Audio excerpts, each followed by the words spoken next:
Dada kita itu sesek tergantung kelapangannya, bukan tergantung masalahnya.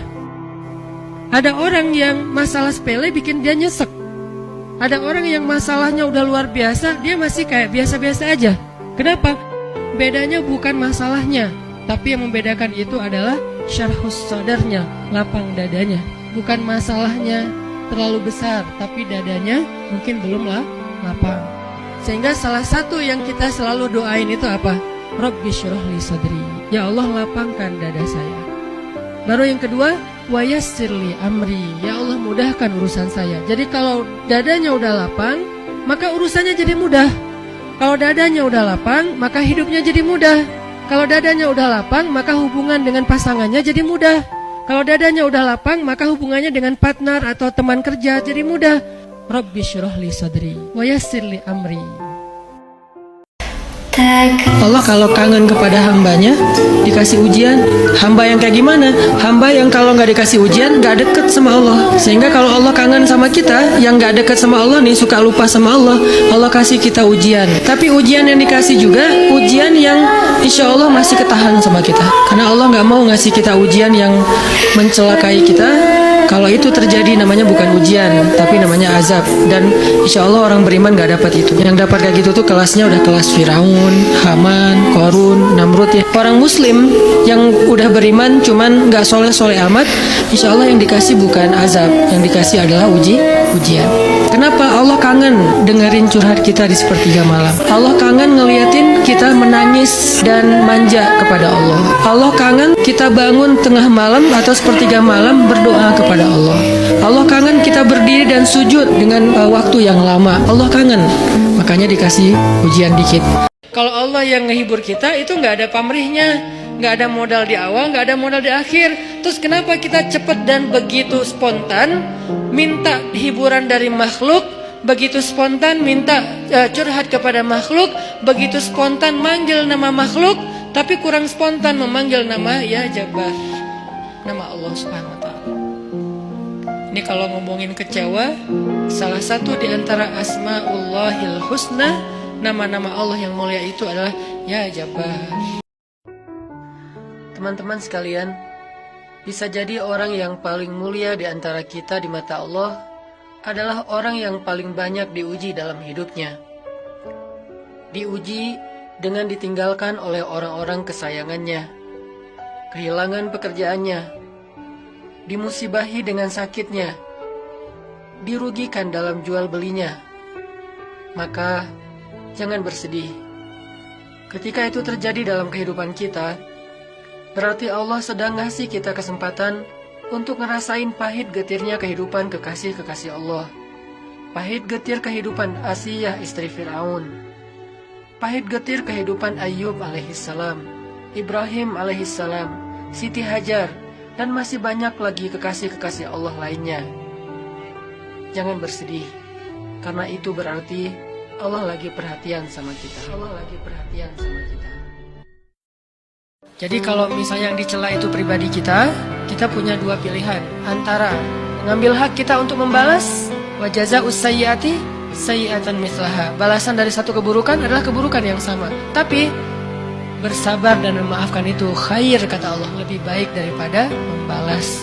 Hak kita membalas, dia mencela kita, kita balas. Tetapi bersabar dan memaafkan lebih baik di sisi Allah Subhanahu wa Ta'ala. Apalagi kalau kita sampai mencela, nggak boleh. Kalau sampai keburukan orang itu bikin dia dengki, sakit hati, dendam, maka dua-duanya amalnya kegantung antara langit dan bumi. Kan salah dia, ya memang salah dia, tapi kan kita bisa memaafkan. Sehingga kalau kita nggak memaafkan, dia amalnya kegantung, amal kita kegantung, sama-sama rugi. Yuk kita belajar melapangkan dada kita, maafkan kesalahan-kesalahan saudara kita. Caranya sederhana, ingatlah kebaikan dia.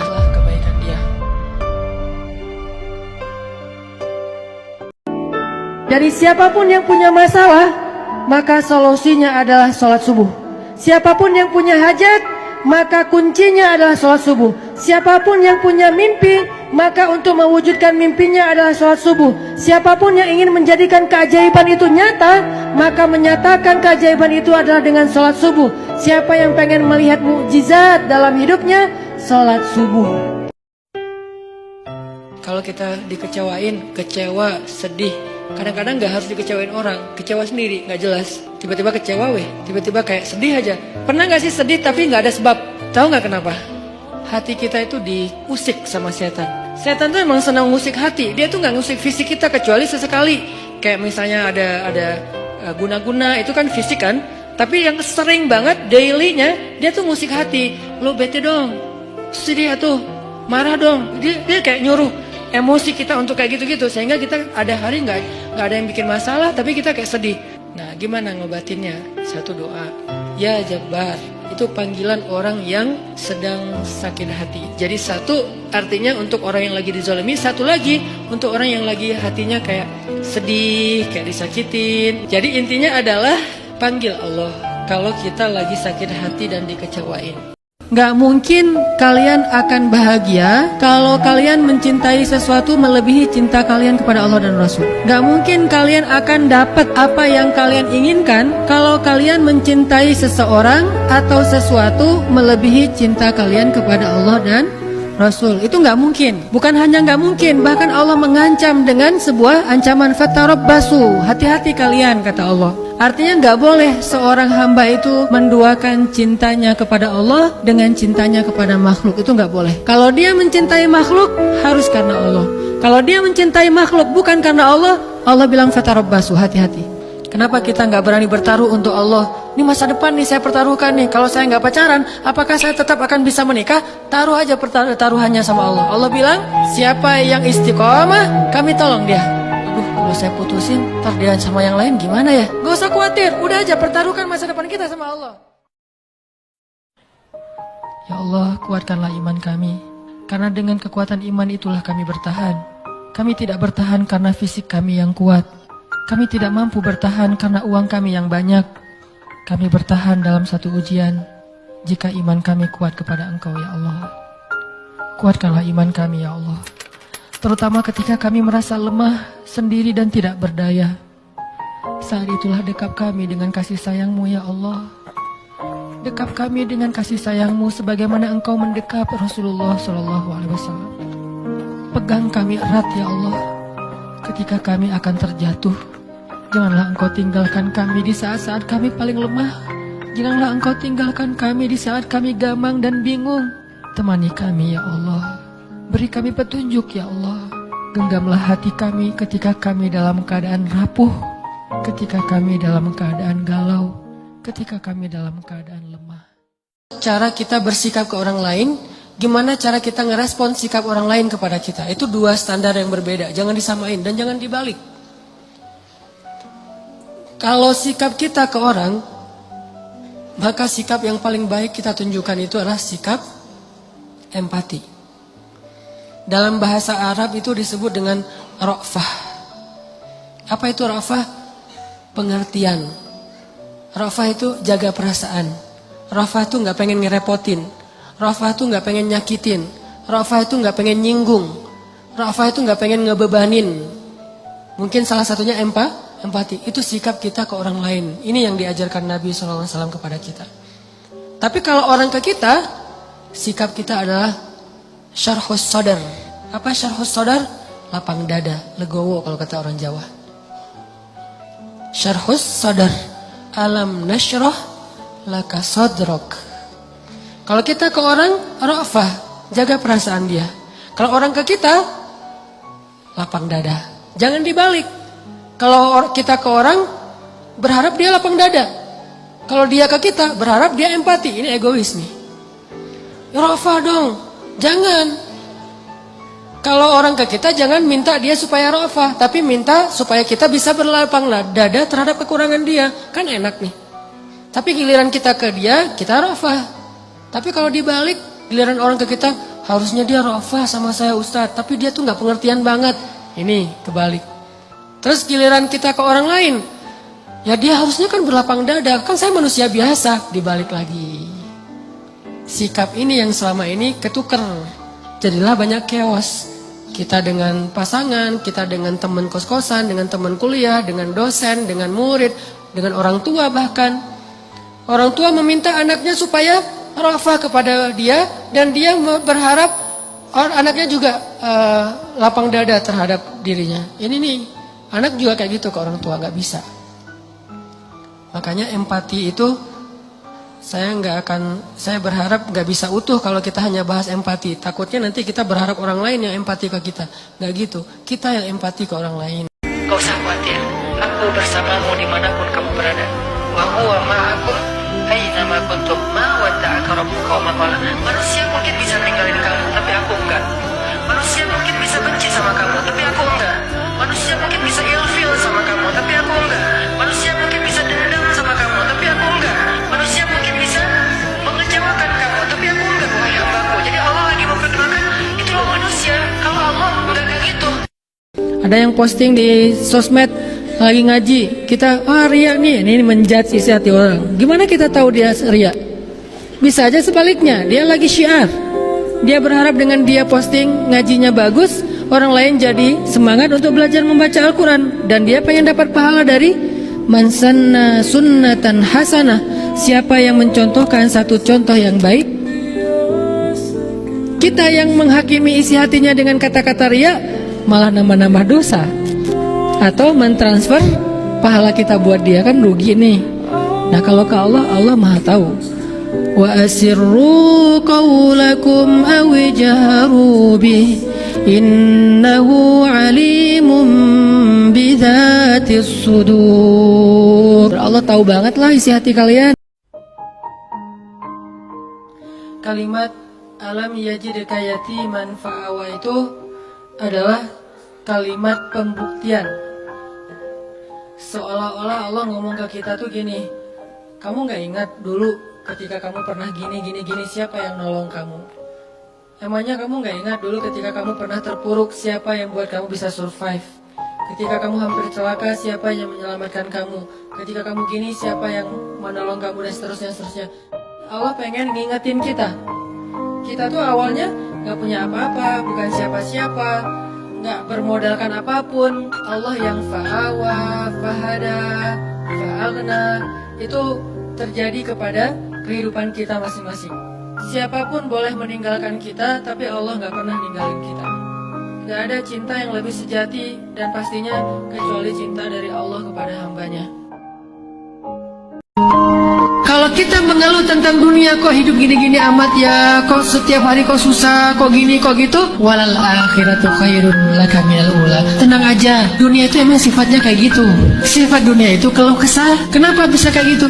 Karena dunia nikmat yang sedikit dibagi rame-rame. Kalau akhirat nikmat yang banyak dibagi sedikitan. Dunia itu nikmat sedikit banget, kecil banget, lebih ringan dari sebelah sayap nyamuk, dibagi miliaran orang. Kebayang gak tuh gimana sikut-sikutannya? Makanya wajar ada keluhan. Kalau akhirat, nikmat yang sangat berlimpah dibagi hanya sedikit orang. Jadi tidak ada keluhan nanti di akhirat. Ketika kita dalam keadaan keluh kesah, maka hiburannya walal akhiratu khairul laka minal ula.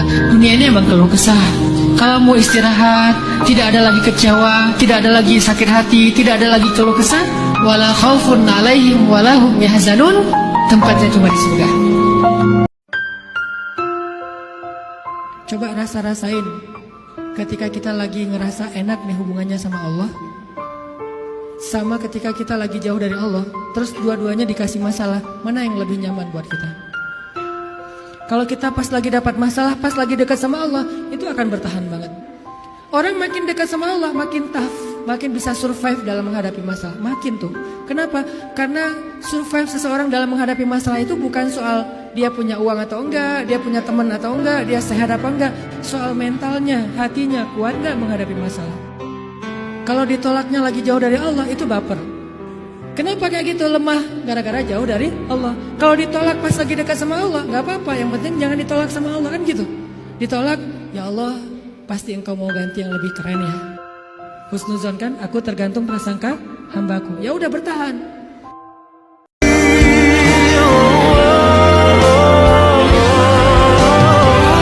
Allah, andalkan Allah, berserahlah kepada Allah dalam urusan kita, sepele apapun. Bukankah Nabi mengatakan, mintalah kepada Allah walaupun cuma garam, minta aja sama Allah, yakin deh sama Allah. Kita aja bisa yakin sama makhluk, masa sama Allah enggak? Makhluk aja bisa sangat menjaga perasaan kita, masa Allah enggak? Makhluk aja nepatin janji banget, masa Allah enggak? Allah lebih daripada makhluk pastinya.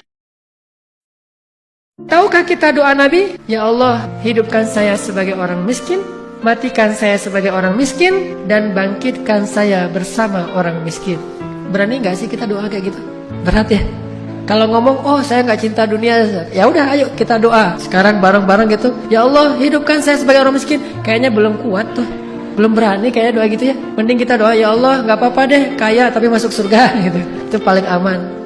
Kalau Nabi saking gak ada nilainya dunia bagi beliau, sampai memilih, ya Allah hidupkan saya sebagai orang miskin, dan gak pernah mengeluh dengan kemiskinan. Matikan saya sebagai orang miskin, dan tidak masalah dengan itu. Khadijah pun walaupun hidupnya sebagai orang kaya, meninggalnya dalam keadaan fakir bahkan, gak punya warisan apa-apa.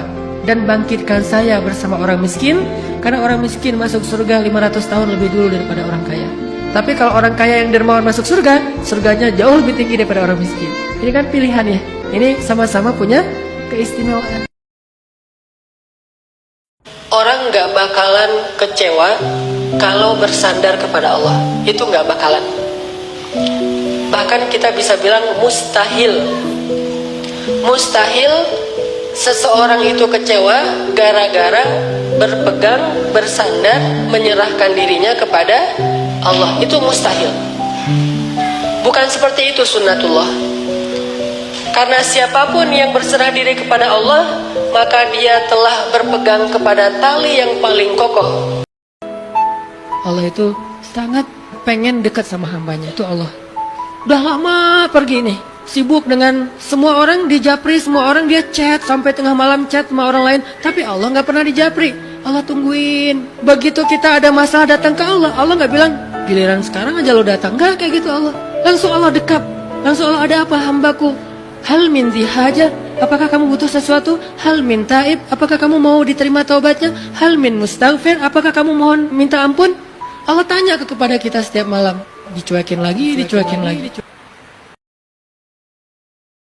Kalau kita ngerasa ada masalah antara kita dengan keluarga, dengan pasangan, padahal kayaknya kita juga bingung masalahnya apa sebetulnya. Kadang-kadang masalah sepele tapi jadi rame. Kalau kita ngerasa hubungan kita dengan orang tua gak baik, kita ngerasa hubungan kita dengan teman kerja kita gak baik, kita ngerasa hubungan kita dengan tetangga gak baik, maka hal yang pertama yang harus kita introspeksi adalah jangan-jangan hubungan kita dengan Allah gak baik.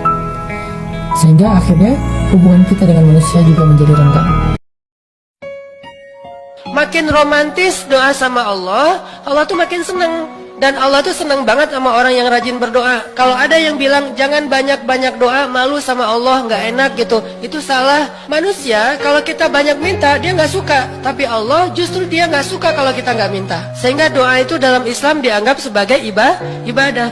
Orang yang paling Allah cinta itu justru yang banyak minta, dikit-dikit ya Allah, dikit-dikit ya Allah, gitu tuh Allah suka banget. Orang yang nggak pernah doa itu adalah orang yang sombong, ngerasa dia bisa hidup sendiri tanpa Allah. Orang justru makin banyak doa menunjukkan penghambaan dirinya bagus kepada Allah. Dia ngerasa la haula wala quwata, saya tuh nggak punya daya dan upaya sama sekali illa billah, makanya minta kepada Allah. Matematika untuk mengukur siapa lebih beruntung.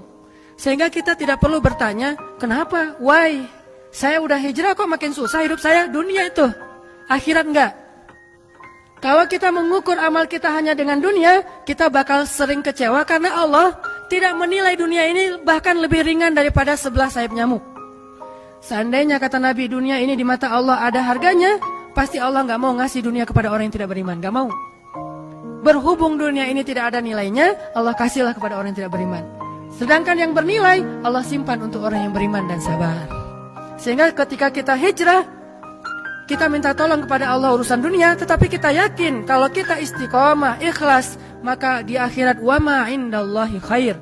Kalau teman-teman lagi cemburu dengan dunia seseorang, bilang wa ma indallahi khair. Apa yang ada di sisi Allah lebih baik. Udah gak jadi cemburu.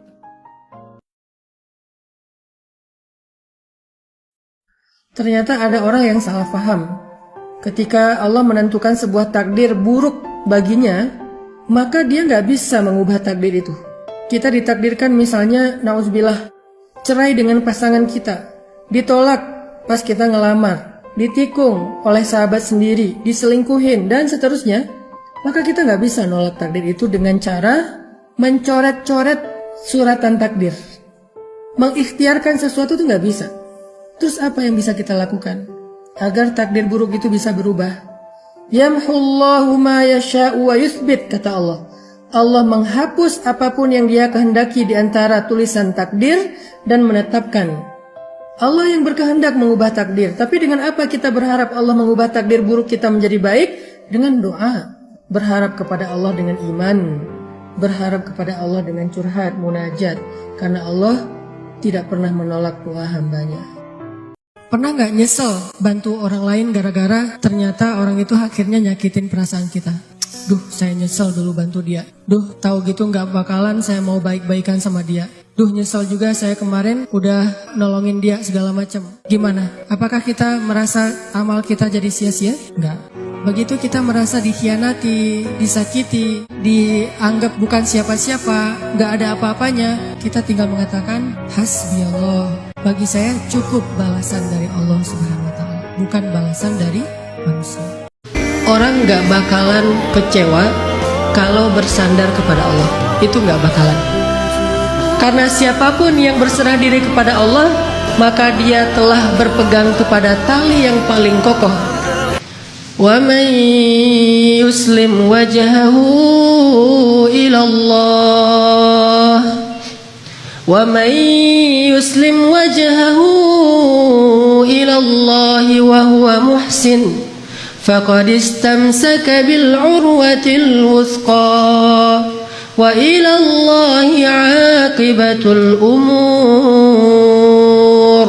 Siapa yang menyerahkan dirinya kepada Allah dan dia senantiasa berbuat baik, maka sesungguhnya dia telah berpegang kepada tali yang paling kokoh dan kepada Allah segala urusan dikembalikan. Ujian itu tidak akan berakhir kecuali kalau dosa kita sudah habis. Allah akan menguji kita terus untuk membersihkan diri kita dari dosa. Sehingga yang harus kita coba bangun awareness dalam diri kita kalau lagi diuji, Allah pengen membersihkan dosa saya nih.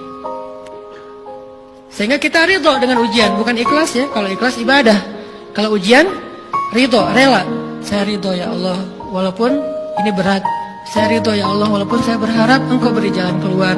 Saya ridho ya Allah, walaupun saya berharap ditolong oleh Allah. Tapi tetap ridho diberikan ujian itu, sambil berdoa diberikan jalan keluar, ditolong, diberikan keajaiban. Cuman gak mau mengeluh.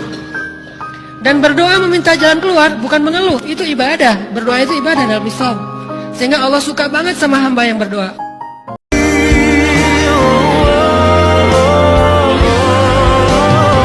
Pakai Allah, andalkan Allah, berserahlah kepada Allah dalam urusan kita, sepele apapun. Bukankah Nabi mengatakan, mintalah kepada Allah walaupun cuma garam? Minta aja sama Allah, yakin deh sama Allah. Kita aja bisa yakin sama makhluk, masa sama Allah enggak? Makhluk aja bisa sangat menjaga perasaan kita, masa Allah enggak? Makhluk aja nepatin janji banget, masa Allah enggak? Allah lebih daripada makhluk pastinya. Orang enggak bakalan kecewa kalau bersandar kepada Allah. Itu enggak bakalan. Karena siapapun yang berserah diri kepada Allah, maka dia telah berpegang kepada tali yang paling kokoh. Wa man yuslim wajhahu ila Allah, wa man yuslim wajhahu ila Allah wa huwa muhsin faqad istamsaka bil urwatil wuthqa wa ila Allahi aqibatul umur. Siapa yang menyerahkan dirinya kepada Allah dan dia senantiasa berbuat baik, maka sesungguhnya dia telah berpegang kepada tali yang paling kokoh dan kepada Allah segala urusan dikembalikan. Ujian itu tidak akan berakhir kecuali kalau dosa kita sudah habis. Allah akan menguji kita terus untuk membersihkan diri kita dari dosa. Sehingga yang harus kita coba bangun awareness dalam diri kita kalau lagi diuji, Allah pengen membersihkan dosa saya nih. Sehingga kita ridho dengan ujian, bukan ikhlas ya. Kalau ikhlas ibadah, kalau ujian ridho, rela. Saya ridho ya Allah, walaupun ini berat. Saya ridho ya Allah, walaupun saya berharap Engkau beri jalan keluar. Saya ridho ya Allah, walaupun saya berharap ditolong oleh Allah. Tapi tetap ridho diberikan ujian itu, sambil berdoa diberikan jalan keluar, ditolong, diberikan keajaiban. Cuman gak mau mengeluh. Dan berdoa meminta jalan keluar bukan mengeluh, itu ibadah. Berdoa itu ibadah dalam Islam. Sehingga Allah suka banget sama hamba yang berdoa.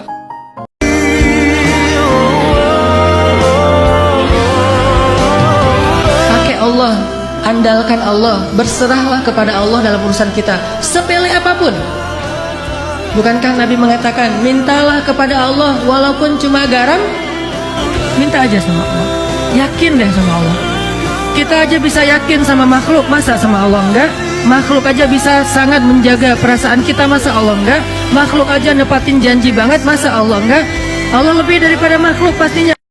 Pas kita sholat ya, siapa yang ketika sholat berjamaah mendengar imamnya mengatakan Sami Allahu liman hamidah, apa artinya? Kita kan sering dengarkan tuh, itu kan sehari minimal 17 kali. Sami Allah liman hamidah, 3 kata. Allah maha mendengar kepada orang yang memujinya. Itu kata imam. Imam kayak ngingetin makmum, puji Allah, Allah lagi dengerin nih, gitu kan maksudnya. Sami Allahu liman hamidah, kata imam. Kita langsung puji. Rabbana lakal hamdu hamdan katsiran thayyiban mubarakan fih. Begitu kita ngomong ini, tahu nggak apa yang terjadi? Malaikat itu akan rebutan. Bukankah anak kecil paling sering menangis? Berarti hatinya peka. Siapa lagi selain anak kecil yang paling sering menangis? Cewek. Cowok itu emang nggak punya perasaan, makanya jarang nangis. Cewek dikit-dikit nangis, jangan bilang, wah cemen banget sih nangis, apa cengeng apa. Enggak, karena dia perasaannya lebih peka dari kita. Itulah kenapa Allah menitipkan bayi kepada perempuan. Kalau dititipin ke laki-laki, hancur. Di balik kepekaan perempuan, di balik sensitifnya perempuan, di balik perasaannya yang luar biasa, di situ Allah Subhanahu wa taala menitipkan amanah, dia yang paling baik dalam merawat bayinya. Allah, udahlah kita banyak dosa, udahlah kita sombong banget, udahlah kita sering mengabaikan Allah, tapi begitu sesekali Allah manggil kita, panggilannya lembut, jaga perasaan lagi. Ya ibadi, alladzina asrafu ala anfusihim, hamba-hambaku yang melampaui batas. Gitu doang bahasanya. Bukan hamba-hambaku yang hina, hamba-hambaku yang kotor, hamba-hambaku yang pernah berzina, hamba-hambaku yang pernah membunuh, hamba-hambaku yang... Enggak. Jangan berputus asa dari rahmat aku, kata Allah. Kepada siapa? Pendosa yang ngerasa, aduh kayaknya dosa saya udah kebanyakan nih, gak akan diampuni. Kata Allah, kenapa kamu berpikir kayak gitu sama aku? Kamu hambaku, walaupun kamu banyak dosa, aku tidak akan pernah mempersulit kamu untuk dapat ampunan. Jangan putus asa, minta ampun lagi. Ya Allah, dosa saya tuh sebanyak langit dan bumi. La ubali, kata Allah, aku gak peduli berapa banyak dosa kamu. Coba sebaik apa Allah. Ada satu hal yang perlu kita coba sadari betul. Ternyata tidur itu tidak membuat hati kita terobati. Tidur itu bukan istirahat batin. Tidur itu adalah istirahat zahir. Jadi kalau misalnya kita capek kerja, capek olahraga, capek fisik, kita bisa istirahat dengan cara tidur atau duduk atau santai atau ngopi, ngeteh dan seterusnya. Tapi bagaimana dengan lelah batin? Dengan capek hati? Bagaimana istirahatnya agar hati kita ini segar lagi, agar hati kita ini menjadi fresh lagi, agar hati kita ini menjadi semangat lagi? Gimana istirahatnya? Maka Allah Subhanahu wa taala mengajarkan di dalam surat Al-Muzammil cara istirahat hati. Setelah Nabi istirahat fisik dengan cara tidur, maka Allah mengajarkan Nabi cara istirahat hati, yaitu dengan kalimat ya ayyuhal muzammil, wahai orang yang sedang tibra, wahai orang yang sedang tidur lelap, wahai orang yang sedang berselimut, qumil laila illa qalila. Bangunlah di malam hari walaupun sebentar. Ternyata istirahat batin itu bukan dengan cara tidur, tapi dengan cara bangun. Istirahat hati itu bukan dengan cara berbaring atau duduk. Istirahat hati itu dengan cara berdiri, rukuk dan sujud. Apa itu istirahat hati? Salat. Allah Subhanahu wa taala mengajarkan Nabi untuk istirahat batin beliau, mengistirahatkan hati dan jiwa beliau dengan cara kum, bangunlah wahai Muhammad. Bangunlah wahai orang yang sedang istirahat zahir dengan cara tidur lelap. Qumil lail, bangunlah dan pilihlah waktu istirahat yang paling tepat. Waktu istirahat yang paling baik untuk zahir kita, untuk fisik kita adalah malam hari. Begitu juga waktu yang paling baik untuk istirahat hati kita juga di malam hari. Cuman caranya berbeda. Istirahat zahir di malam hari dengan tidur, istirahat batin di malam hari dengan sholat. Siapapun yang pengen tangguh dalam menghadapi ujian hidup, siapapun yang pengen survive dalam setiap musibah, siapapun yang pengen melihat keajaiban-keajaiban terjadi dalam adegan-adegan hidupnya, maka dasar yang harus dia kuatkan itu adalah iman. Orang kalau punya iman, Allah kasih banyak kejutan dalam hidupnya.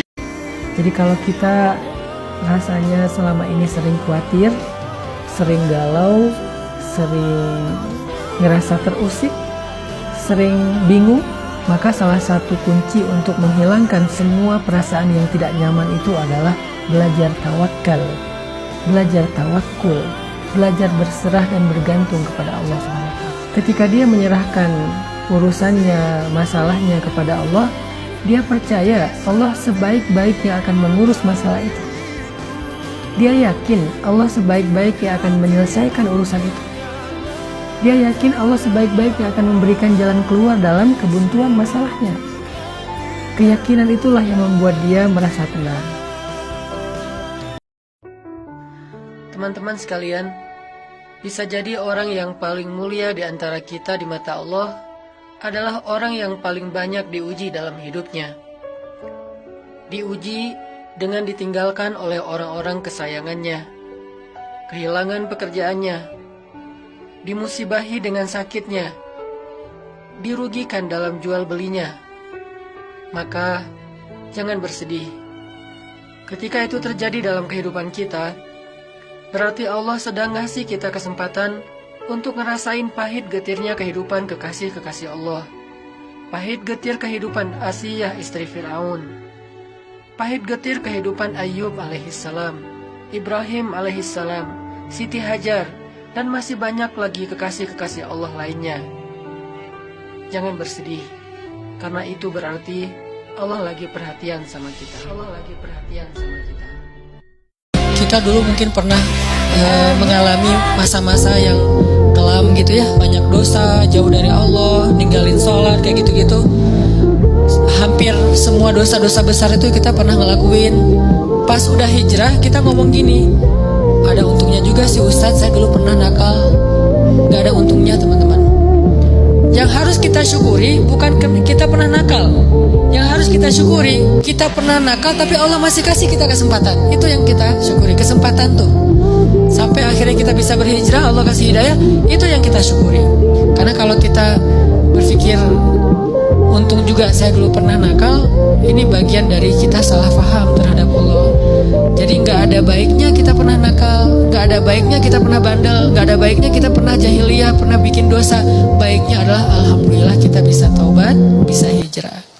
Kalau Allah bilang, "May yuridillahu bihi khairan", Allah kalau pengen ngasih hadiah kepada seorang hamba, Allah kalau pengen ngasih kejutan kepada seorang hamba, yusib, Allah kasih dia ujian sedikit aja. وَلَنَبْلُوَنَّكُمْ بِشَيْءٍ sedikit بِشَيْءٍ مِنَ الْخَوْفِ وَالْجُوعِ وَنَقْصٍ مِنَ الْأَمْوَالِ وَالْأَنْفُسِ وَالثَّمَرَاتِ وَبَشِّرِ الصَّابِرِينَ. Kami uji sedikit aja dengan rasa lapar, dengan rasa takut, dengan sedikit kekurangan ini dan itu, sedikit. Tapi wabasyiris sabirin, sampaikan kejutan kepada orang yang bersabar.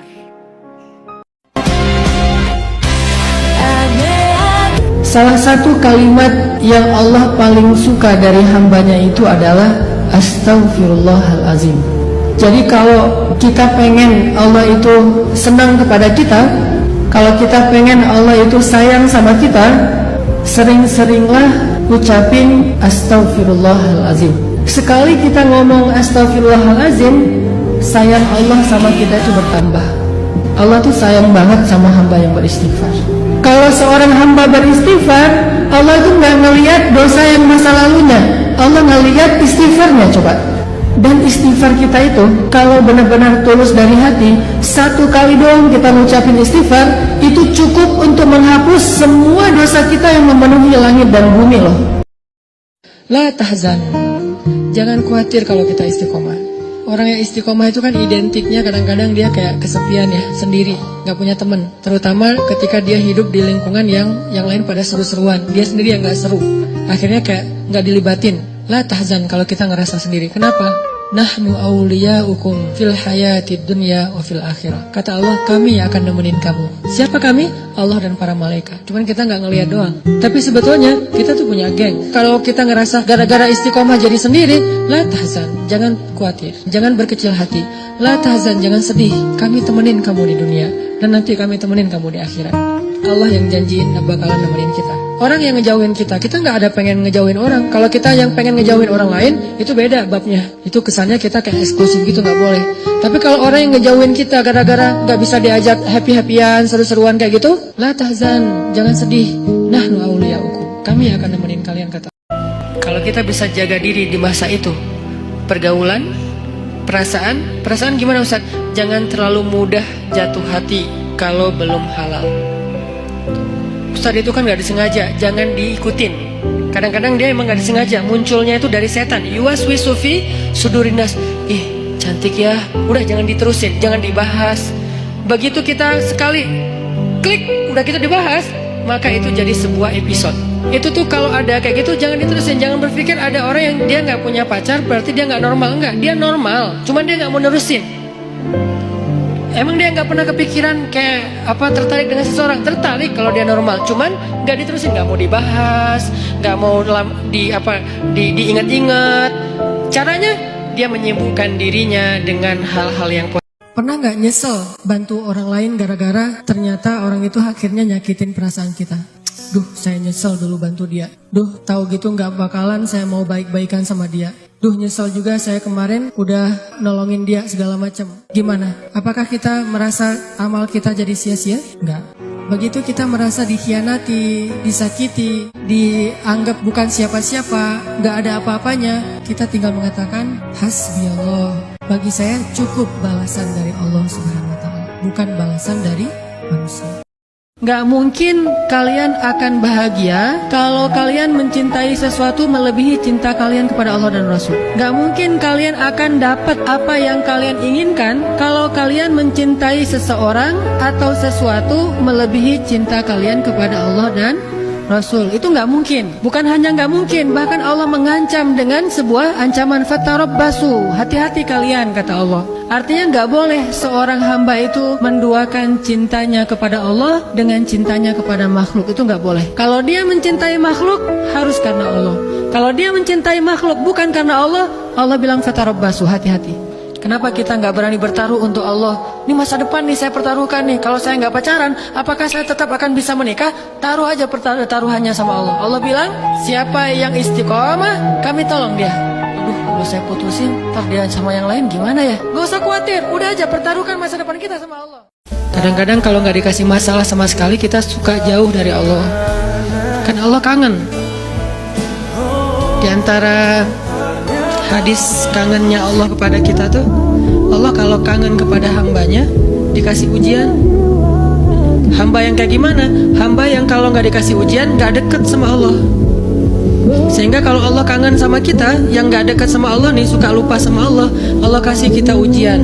Tapi ujian yang dikasih juga ujian yang insya Allah masih ketahan sama kita. Karena Allah gak mau ngasih kita ujian yang mencelakai kita. Kalau itu terjadi namanya bukan ujian, tapi namanya azab. Dan insya Allah orang beriman gak dapat itu. Wa may yatawakkal 'ala Allah fahuwa hasbuh. Siapa yang bertawakal kepada Allah, maka Allah cukup baginya.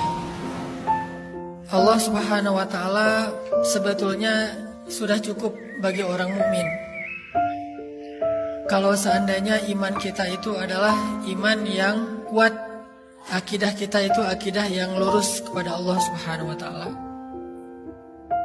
Yang membuat Allah rasa-rasanya kurang cukup bagi seorang mukmin itu adalah karena dosa-dosa kita. Yang membuat Allah rasa-rasanya kurang cukup bagi seorang mukmin itu adalah karena keraguan kita kepada Allah Subhanahu wa taala.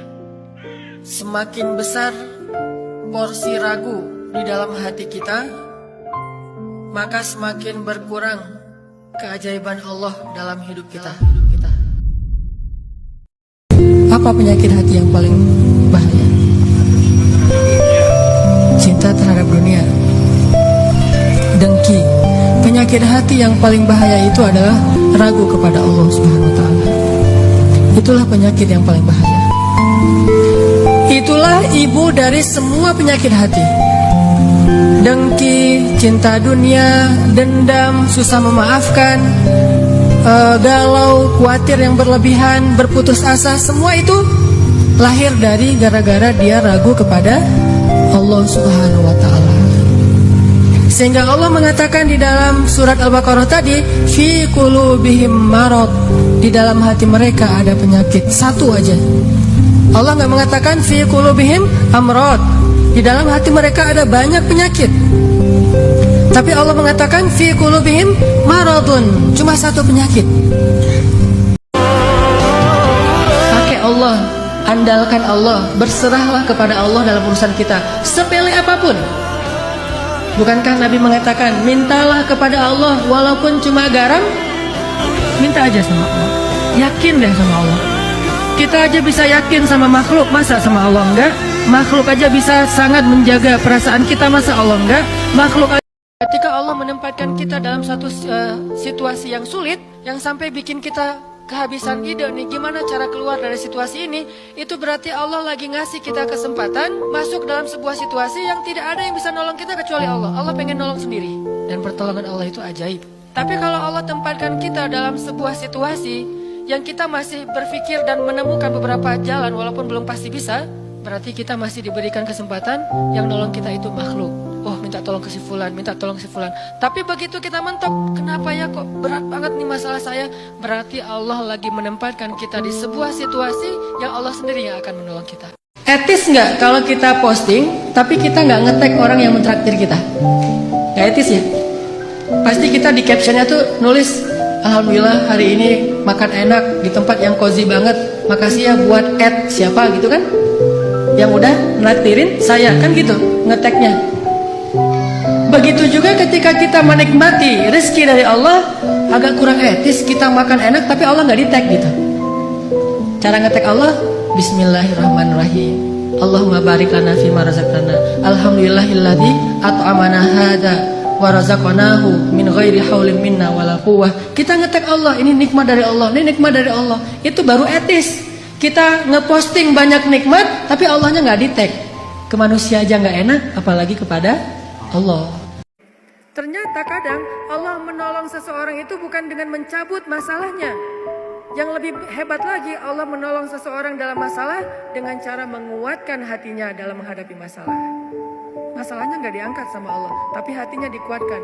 Sehingga dia tidak pernah mengeluh, nggak pernah berputus asa, nggak pernah menjadi orang yang lemah, kemudian pundung kepada Allah, enggak.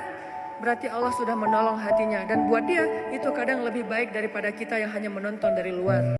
Gak usah khawatir, aku bersamamu dimanapun kamu berada. Wa huwa ma'akum aina ma kuntum ma wadda'aka rabbuka wa ma qala. Manusia mungkin bisa ninggalin kamu, tapi aku enggak. Manusia mungkin bisa benci sama kamu, tapi aku enggak. Manusia mungkin bisa ilfil sama kamu, tapi aku enggak. Manusia mungkin bisa dendam sama kamu, tapi aku enggak. Manusia mungkin bisa mengecewakan kamu, tapi aku enggak, wahai hambaku. Jadi Allah lagi memperkenalkan, itu loh manusia. Kalau Allah enggak kayak gitu. Kan Allah yang membolak-balikan hati kan. Kalau Allah ambil hati seseorang dari kita, kita bisa apa? Kita punya dunia dan seisinya pun gak bisa ngebeli hati dia. Gak punya apa-apa. Kalau Allah kasih hatinya ke kita, dia akan memberikan semuanya untuk kita. Makanya perbaiki dulu hubungan kita dengan Allah. Itu yang paling berpengaruh dalam hidup kita.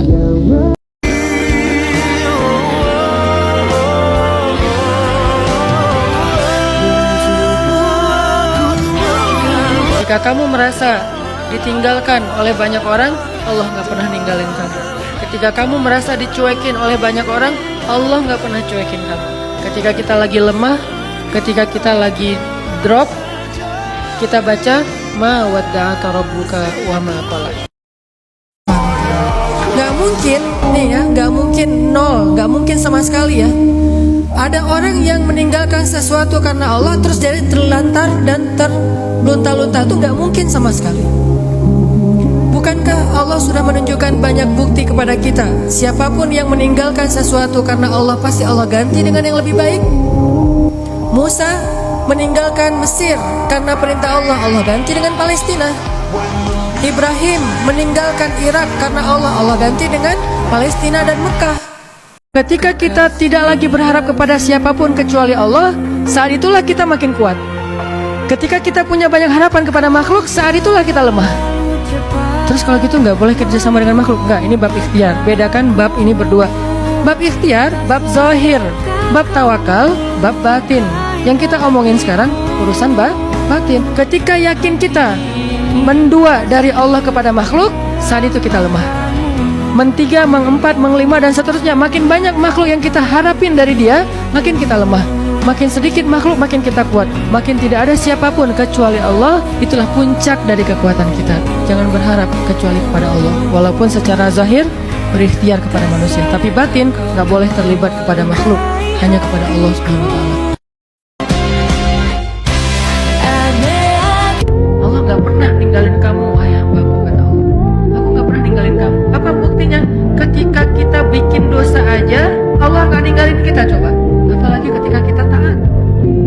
Ketika kita bikin dosa, kita gak sholat, kita banyak maksiat, kita sombong, kita ingkar, kita gak ngerti agama, kita menjauh dari kebaikan, Allah gak ninggalin kita, masih ditolong. Apa buktinya? Buktinya sekarang kita bisa hijrah. Siapa yang bikin kita hijrah kalau bukan Allah? Buktinya kita akhirnya sadar untuk taubat. Siapa yang menyadarkan kita kalau bukan Allah? Salah satu kalimat yang Allah paling suka dari hambanya itu adalah Astaghfirullahalazim. Jadi kalau kita pengen Allah itu senang kepada kita, kalau kita pengen Allah itu sayang sama kita, sering-seringlah ucapin Astaghfirullahalazim. Sekali kita ngomong Astaghfirullahalazim, sayang Allah sama kita itu bertambah. Allah tuh sayang banget sama hamba yang beristighfar. Kalau seorang hamba beristighfar, Allah itu nggak ngelihat dosa yang masa lalunya, Allah ngelihat istighfarnya, coba. Dan istighfar kita itu kalau benar-benar tulus dari hati, satu kali doang kita ngucapin istighfar, itu cukup untuk menghapus semua dosa kita yang memenuhi langit dan bumi loh. Jadi siapapun yang punya masalah, maka solusinya adalah sholat subuh. Siapapun yang punya hajat, maka kuncinya adalah sholat subuh. Siapapun yang punya mimpi, maka untuk mewujudkan mimpinya adalah sholat subuh. Siapapun yang ingin menjadikan keajaiban itu nyata, maka menyatakan keajaiban itu adalah dengan sholat subuh. Siapa yang pengen melihat mukjizat dalam hidupnya, sholat subuh. Jadi ketika kita sekali mengatakan Allahumma sholli ala Sayyidina Muhammad, Allah memberikan kepada kita 10 ampunan dosa dan 10 rahmat. 10 ampunan dosa dan rahmat. Masya Allah, mudah sekali. Dan di antara 10 ampunan dosa dan rahmat itu, salah satu rahmat Allah adalah Allah beri kita hidayah. Rahmat yang lain, Allah mudahkan urusan kita, Allah angkat beban kita, Allah ringankan beban kita, Allah angkat kemuliaan kita, derajat kita, Allah selesaikan masalah kita. Itu rahmat-rahmat dalam kehidupan di dunia, rahmat Allah dalam kehidupan di akhirat. Allah mudahkan sakaratul maut kita, Allah lapangkan kubur kita, Allah tolong dan naungi kita di padang mahsyar, Allah mudahkan hisab kita, Allah mudahkan sirat kita, dan Allah mudahkan kita masuk ke surga. Rahmat Allah. Makanya jangan kikir dalam berselawat kepada Nabi. Ada orang yang sholat, dia puasa, dia haji, dia umroh, dia sedekah, dia tilawah Al-Quran, tetapi dia ditolak oleh Allah Subhanahu wa ta'ala. Kenapa Allah menolak orang-orang yang mengatakan amanna billahi wa bil yaumil akhir? Kami beriman kepada Allah dan hari akhir. Kenapa Allah menolak orang-orang yang mengatakan amanna, kami telah beriman? Kenapa Allah menolak mereka, teman-teman? Padahal ucapan mereka baik. Karena Nabi mengatakan innallaha la yanzuru ila aswarikum wala ila a'malikum wala ila amwalikum walakin yanzuru ila qulubikum. Allah nggak melihat penampilan kalian, Allah nggak melihat harta kalian, Allah nggak melihat perbuatan kalian. Yang pertama Allah lihat itu adalah qulubikum, niat kalian. Bagaimana cara kita untuk berubah sedangkan masih dihantui masa lalu yang buruk dalam hal apapun? Masa lalu itu kayak spion di kendaraan, cuma dilihat sesekali, fokusnya ke kaca depan. Gedean kaca depan mobil, gedean spion mobil. Kaca depan mobil lebih gede, artinya kayak di motor itu lebih gede spion atau lebih besar apa yang kita lihat di depan. Di depan kau layak bahagia dan kau layak dibahagiakan. Masa lalu itu cuma kayak spion, boleh dilihat tapi sesekali aja. Untuk kita fokus jalan ke depan, bukan kita balik lagi ke masa lalu yang di belakang. Bayangin kita naik motor terus-terusan lihat spion, nabrak gak? Apalagi kita naik motor lihat spion orang lain, gak ada kerjaan. Jadi masa lalu ya udah lupain aja. Setiap orang yang baik punya masa lalu yang buruk. Setiap orang punya masa depan yang terbaik. Kadang-kadang bukan karena kita pengen dipuji orang, tapi kita nggak rela diremehin orang, itu yang bikin kita ria kan? Bukan karena kita pengen dieluk-elukan, dipuji, dapat banyak like, dipuja-puja, bukan itu. Itu kita masih kadang-kadang bisa ngerem, tapi kita nggak sanggup bertahan, nggak bisa sabar kalau diremehin orang. Akhirnya kita bocorin juga kebaikan kita. Habis diremehin suami, diremehin pasangan, diremehin orang tua, diremehin mertua, diremehin teman-teman, segala macam, diremehin tetangga. Kita bukan pengen dipuji dan dipuja oleh orang lain, tapi kita nggak tahan kalau diremehin. Keluar juga tuh. Siapa yang selama ini yang melakukan ini? Siapa yang bantu kamu? Siapa? Keluar semua. Satu persatu yang kita sebutkan, satu persatu berguguran dan tidak ada nilainya di mata Allah. Sabarkah kita ketika diremehkan oleh orang lain untuk tetap menjaga rahasia amal kita antara kita berdua aja dengan Allah? Itulah ujian ikhlas. Kata Nabi, siapa yang ketika kehilangan sesuatu lalu dia membaca doa Allahumma ajurni fi musibati wa akhlif li khairan minha, Allah akan menggantikan yang dia kehilangan itu dengan yang lebih. Orang yang dadanya sempit, satu kesalahan orang aja udah bikin dia nyesek. Tapi kalau dadanya lapang, kesalahan-kesalahan orang itu nggak bikin dia nyesek karena masih lapang. Kayak sebuah ruangan sempit, ditaruh satu barang udah sesek. Tapi kalau ruangannya luas, ditaruh banyak barang juga masih lapang, gor gitu. Naruh lemari beberapa masih lapang. Tapi kalau kamar mandi, taruh lemari satu udah nggak bisa ngapa-ngapain kan ya. Berlapang dada dengan kesalahan orang lain kepada kita.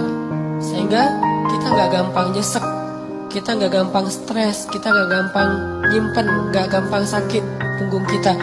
Kalau udah lapang dada, kami turunkan beban-beban kamu. Kayak misalnya cara lapang dada itu kayak husnuzon, salah satu yang paling penting. Siapa yang bertakwa atau taat kepada Allah, Allah kasih jalan keluar. Siapa yang taat kepada Allah, Allah kasih rezeki yang tidak terduga-duga. Siapa yang taat kepada Allah, Allah mudahkan setiap urusannya. Keep the faith, as-thiqah billah. Percaya deh sama Allah. Karena ngandelin Allah, Allah mudahkan urusannya. Selalu kayak gitu. Kalau melakukan sesuatu karena Allah, selalu Allah mudahkan. Tapi kalau kita tidak melibatkan Allah, bara'atum minallah, Allah berlepas tangan. Dan kalau Allah berlepas tangan, siapa lagi yang bisa memudahkan selain Allah Subhanahu wa ta'ala? Libatkan Allah.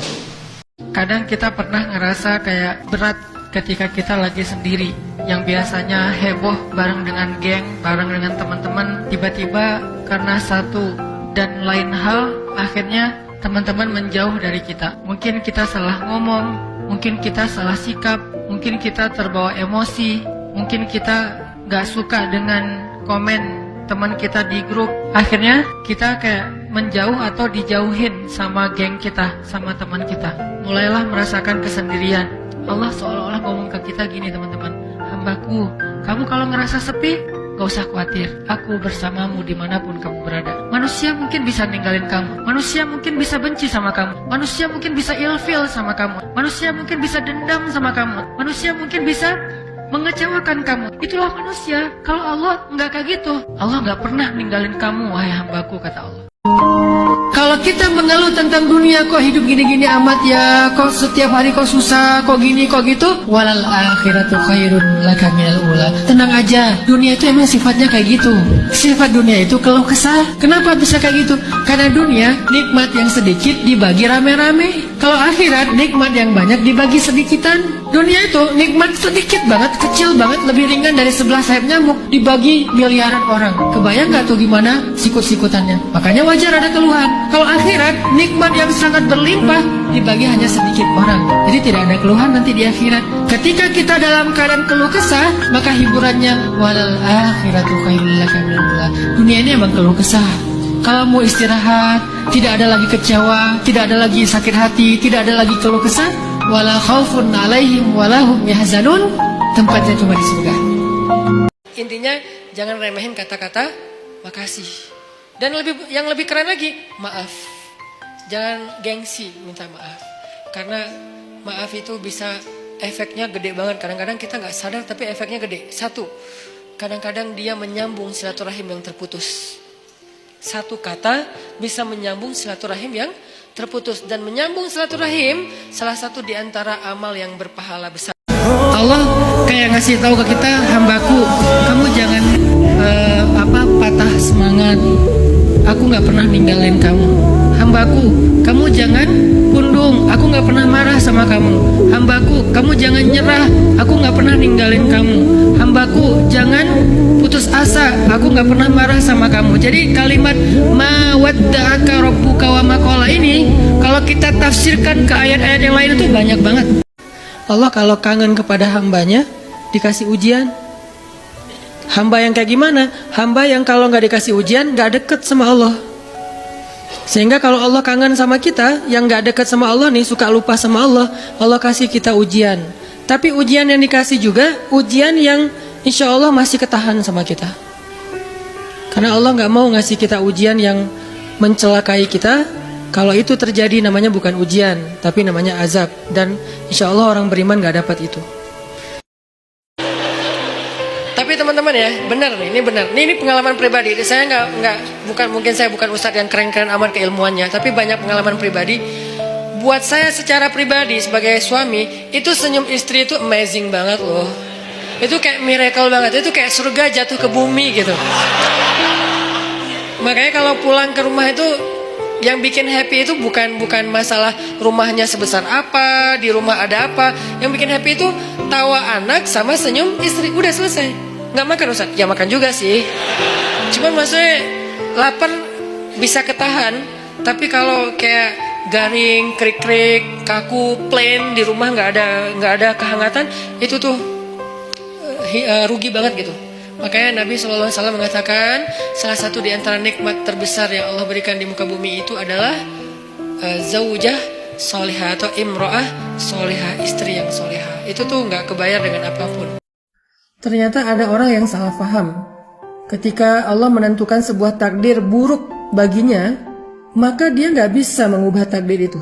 Kita ditakdirkan misalnya, nauzubillah, cerai dengan pasangan kita, ditolak pas kita ngelamar, ditikung oleh sahabat sendiri, diselingkuhin, dan seterusnya, maka kita nggak bisa nolak takdir itu dengan cara mencoret-coret suratan takdir. Mengikhtiarkan sesuatu itu nggak bisa. Terus apa yang bisa kita lakukan agar takdir buruk itu bisa berubah? Yamhullahu ma yasha'u wa yuthbit, kata Allah. Allah menghapus apapun yang Dia kehendaki di antara tulisan takdir dan menetapkan. Allah yang berkehendak mengubah takdir. Tapi dengan apa kita berharap Allah mengubah takdir buruk kita menjadi baik? Dengan doa. Berharap kepada Allah dengan iman. Berharap kepada Allah dengan curhat, munajat. Karena Allah tidak pernah menolak doa hambanya.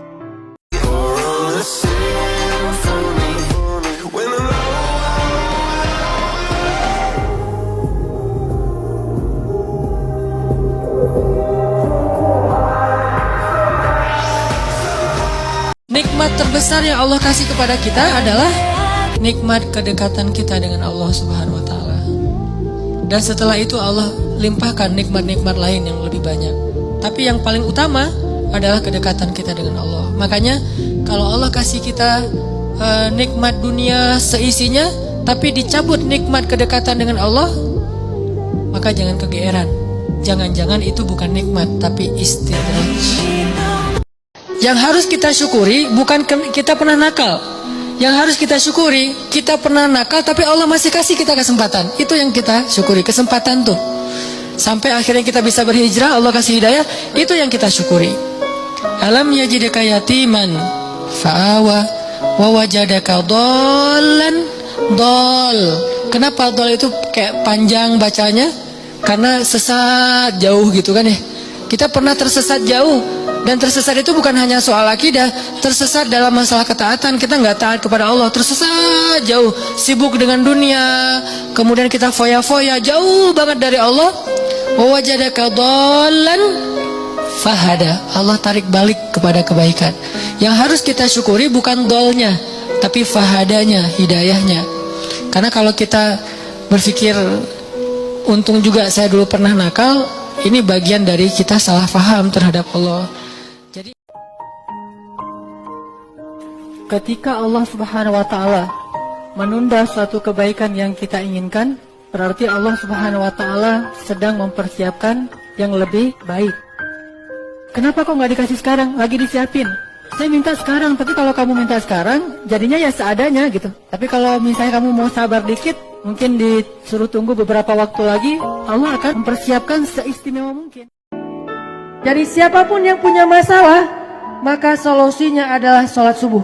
Siapapun yang punya hajat, maka kuncinya adalah sholat subuh. Siapapun yang punya mimpi, maka untuk mewujudkan mimpinya adalah sholat subuh. Siapapun yang ingin menjadikan keajaiban itu nyata, maka menyatakan keajaiban itu adalah dengan sholat subuh. Siapa yang pengen melihat mukjizat dalam hidupnya, sholat subuh.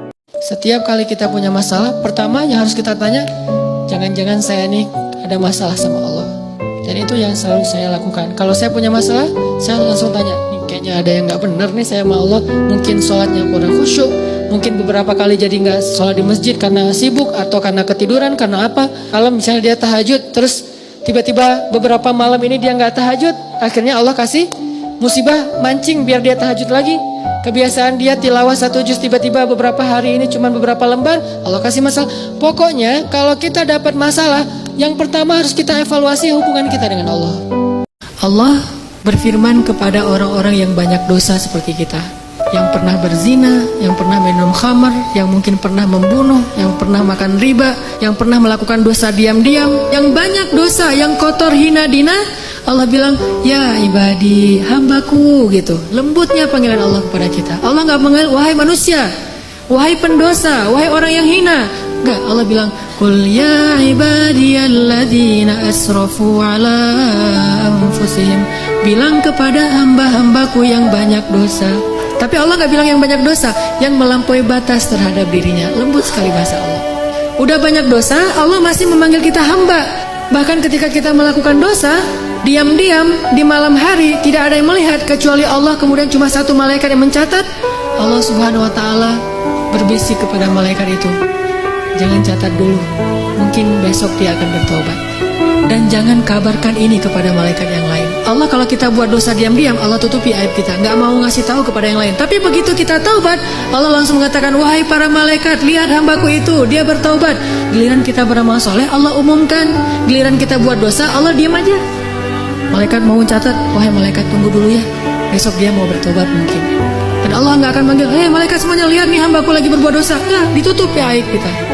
Besok ditunggu sehari, oh malaikat, ya Allah nih udah besok nih, ntar dulu, ntar malam mungkin dia tobat. Allah membuka pintu tobat untuk dosa siang hari di malam hari. Allah buka pintu tobat di malam hari untuk dosa di siang hari, dan membuka pintu tobat di siang hari untuk orang yang berdosa di malam hari. Oh tunggu nanti malam dia mungkin bertobat. Udah malam, ya Allah dia udah tidur, mungkin ntar lagi dia bangun. Gak bangun juga, 24 jam Allah nunggu kita. Gak boleh catat dulu. Kata Allah, malaikat jangan catat dulu. Kenapa ya Allah? Siapa tahu nanti di akhir hayatnya dia balik kepada kita. Tunggu sama Allah. Begitu kita sakit menjelang kematian kita, baru Allah ternyata ngelihat kita kayaknya nih udah ada perubahan. Tiba-tiba kita datang kepada Allah menyesal, ya Allah saya banyak dosa. Itu kan hambaku ini bertobat. Sini hambaku. Langsung diselamatin, langsung seolah-olah didekap, dipeluk oleh Allah. Dan malaikat yang mencatat tadi tidak jadi mencatat. Kata Allah, lihat wahai malaikat, hambaku ini bertobat. Jangan mencatat keburukan dia. Wahai seluruh malaikat, lihat hambaku ini sudah bertobat. Allah umumkan. Lalu Allah mendekap kita dengan kasih sayangnya. Allah mengampuni seluruh dosa-dosa kita. La ubali, kata Allah. Wahai hamba-hambaku, jika kalian datang kepadaku meminta ampun, padahal kalian memiliki dosa sebanyak langit dan bumi, akan aku ampunkan dosa kalian semuanya. Wala ubali, dan aku tidak peduli sebanyak apa dosa itu. Coba banyak dosa atau enggak, hafal Quran deh. Kalau susah, pasti banyak dosa. Kalau mau tahu itu cara kita untuk bisa mendeteksi dosa kita, salah satunya ya, hafal Quran. Coba, itu akan mendeteksi banget. Kalau bacaannya udah lancar, tapi kok nggak bisa ya ngafal Quran? Ini bisa jadi kata Imam Waqi', al-ilmu nurun wa nurullah la yu'talil asi. Ilmu itu cahaya, dan cahaya Allah itu tidak diberikan kepada pendosa. Cara ngukur diri kita banyak dosa atau enggak, coba ngafal Quran. Allah seolah-olah ngomong ke kita gini, teman-teman, hambaku yang ngerasa sendiri setelah di grup diabaikan, hambaku yang ngerasa sendiri setelah di dalam kantor nggak ada yang mau sepakat sama dia, hambaku yang merasa sendiri setelah dicuekin, setelah ditinggalin, setelah diputusin, setelah ditutup pintu nggak mau dibukain, setelah di reject, setelah nggak di read WA-nya. Kamu kalau ngerasa sepi, nggak usah khawatir, aku bersamamu dimanapun kamu berada. Wa huwa ma'akum aina ma kuntum ma wadda'aka rabbuka wa ma qala. Manusia mungkin bisa ninggalin kamu, tapi aku enggak. Manusia mungkin bisa benci sama kamu, tapi aku enggak. Manusia mungkin bisa ilfil sama kamu, tapi aku enggak. Manusia mungkin bisa dendam sama kamu, tapi aku enggak. Manusia mungkin bisa mengecewakan kamu, tapi aku enggak, wahai hambaku. Jadi Allah lagi memperkenalkan, itulah manusia. Kalau Allah enggak kayak gitu. Ma wadda'aka rabbuka wa ma qala.